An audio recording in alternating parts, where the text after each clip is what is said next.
Ова е Amorphophallus titanum, попознато како цвеќе мртовец, поради непријатната миризба што ја шири при цветањето.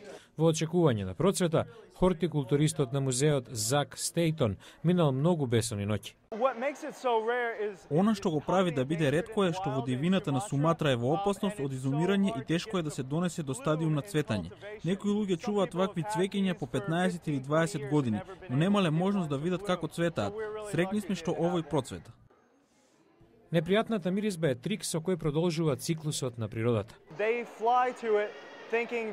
Мувите и другите бубачи ги привлекува мирисот, таму да положат јајца, залажени дека има месо во распаѓање од кое ќе се хранат. Бубачките доаѓаат и го попрашуваат цвеќето. Трикот очигледно успева и кај луѓето, кои без оглед на непријатната миризба го полнат музеот.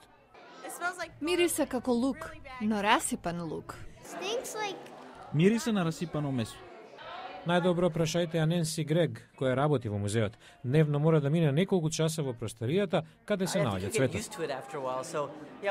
По некој време се навикнувате. Од време на време станува лошо, но се е работа на навика.